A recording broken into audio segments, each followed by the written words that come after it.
Super hero बनने के लिए जरूरी नहीं है कि आपके पास में सुपर पावर्स ही होने चाहिए। कभी कभार बहुत लोग कुछ ऐसा कर जाते हैं जिससे वो अपने आप सुपर हीरो बन जाते हैं। और इस मूवी को देखने के बाद में मुझे कुछ ऐसा ही महसूस हुआ। लास्ट ब्रेथ को डायरेक्ट किया है एलेक्स पार्किंसन ने, जिन्होंने 2019 में रिचर्ड डिकोस्टा, जो कि अगेन एक डायरेक्टर है, उनके साथ में मिलकर इस मूवी पर ऑलरेडी एक डॉक्यूमेंट्री बना चुके हैं। एंड नाउ ये उसी डॉक्यूमेंट्री का एक मूवी वर्जन हमारे सामने पेश करते हैं। मूवी की स्टोरी सच्ची घटना पर बेस्ड है और फोकस करती है deep sea diver Chris Lemons पर, जिसका किरदार निभाया है फिन कोल ने, जो कि समुद्र के नीचे फंस जाते हैं समुद्र में मौजूद पाइपलाइन रिपेयरिंग के दौरान। With only few minutes of oxygen now remaining and very slim chance of helping Finn Cole, उनके टीममेट्स सारी मुसीबतों से जूझते हुए कैसे फिन को रेस्क्यू करते हैं या कर पाते हैं भी या नहीं। कुछ इसी स्टोरी पर बहुत ही स्मूथ तरीके से फोकस करती है मूवी, जिसका नाम है last breath. I'm with you.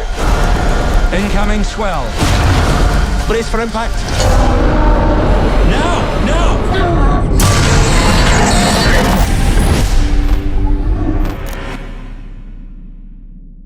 दोस्तों, ढेर सारे मस्ट वॉच मूवीज और सीरीज नेटफ्लिक्स पर अवेलेबल है, जिसके अल्ट्रा एचडी अकाउंट 650 में आते हैं, मगर आप पा सकते हैं सिर्फ 163 रुपीज में पूरे महीने के लिए। कैसे, ये जानने के लिए इस वीडियो के डिस्क्रिप्शन में दिए गए हमारे व्हाट्सएप नंबर पर हमसे तुरंत कॉन्टैक्ट कीजिए। फर्स्ट थिंग्स फर्स्ट, ये मूवी अपने टाइटल यानी कि लास्ट ब्रेथ को 100% जस्टिफाई करती है। आई मीन मूवी के एंड में जब लास्ट ब्रेथ का एक टाइटल आता है तो लिटरली हमें ऐसा लगता है कि हमने लास्ट ब्रेथ ली है, आखिरी सांस ली है, या यूं कहें कि राहत की सांस ली है। आई मीन कुछ ऐसे नोट पर ये मूवी एंड होती है। मूवी स्लो बर्नर है, तो आपको थोड़ा पेशेंस रखना होगा मूवी से हुक होने के लिए। ये कोई adventurous sci-fi rescue movie mission नहीं है जहां पर आपको बहुत सारी चीजें दिखाई जाएंगी। ये एक्चुअल स्टोरी पर बेस्ड है और मूवी के सारे एलिमेंट्स को डाउन टू अर्थ कैसे एक्चुअल लाइफ में होते हैं ठीक वैसा ही रखा गया है। सो एक मिनट के लिए आपको लगता है कि आप इस शिप में ही मौजूद है, क्रू का ही हिस्सा है। हाँ, क्योंकि इसे मोस्टली डाउन टू अर्थ रखा गया है, ड्रामाटाइजेशन ज्यादा नहीं किया गया है, तो कहीं ना कहीं मूवी आपको थोड़ी सी स्लो जरूर लगती है। मूवी हमें स्कॉटलैंड के नॉर्थ सी में ले जाती है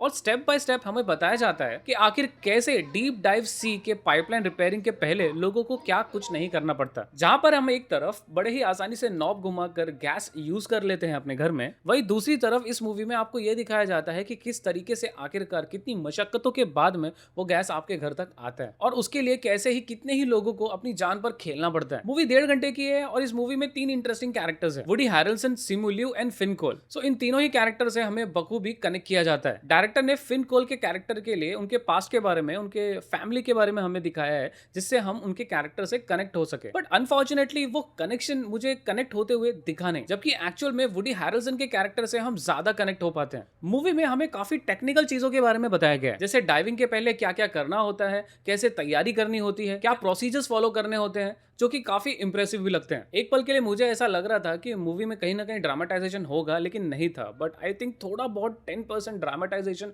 मूवी में रखना चाहिए था, मूवी को थोड़ा सा फास्ट पेसिंग और थोड़ा सा इंटरेस्टिंग बनाने के लिए। क्योंकि एक चीज जो हमें मूवी में हुक करके रखती है वो ये थॉट होता है कि भैया ये सारी चीजें जो हमें दिखाई जा रही हैं ये एक्चुअल में किसी के साथ में हो चुकी हैं। बट क्योंकि मूवी में ड्रामेटाइजेशन नहीं, एक्चुअल इवेंट्स जैसे होते हैं वही दिखाया गया है, इसलिए मूवी में टाइम टू टाइम पर थोड़े बहुत डल मोमेंट्स आते रहते हैं। तो मूवी में एक पल के लिए मुझे ऐसा लगा कि जो डाउन टू अर्थ इस मूवी को बनाया गया है, कहीं ना कहीं काफी सारे सिचुएशंस को अंडरस्टेट दिखाया गया, जैसे कैसे ऐसे वक्त में तूफान के बीच में मैनुअल कंट्रोल से बड़े आसानी से शिप को कंट्रोल किया गया। आई मीन हम शिप के कैप्टन को सिर्फ कुछ बटन और स्क्रूज को घुमाते या दबाते हुए देखते हैं और उससे वो पूरे शिप को कंट्रोल कर लेते हैं बड़े आसानी से, जो कि मुझे ऐसा लगता है थोड़ा सा अंडरस्टेट करके दिखाया गया। I mean I am 100% sure कि इसके अलावा शिप में मौजूद लोगों को बहुत कुछ करना पड़ा होगा इस शिप को कंट्रोल करने के लिए, वो भी तूफानों के बीच में। बट अनफॉर्चुनेटली वो चीजें नहीं दिखाई गई। बट पूरी मूवी टोटली सिर्फ डाइवर्स पर ही फोकस कर रही थी। आई मीन अगर इन पर भी फोकस करते तो शायद से मूवी और इंटरेस्टिंग हो सकती थी। ऑल्सो मूवी में डाइवर्स का 3 ग्रुप होता है, ए, बी और सी, लेकिन अनफॉर्चुनेटली हमें सिर्फ ग्रुप सी यानी कि हमारे लीड कैरेक्टर्स के बारे में दिखाया जाता है। थ्रू आउट द मूवी में ए और बी के बारे में कुछ दिखाया ही नहीं जाता।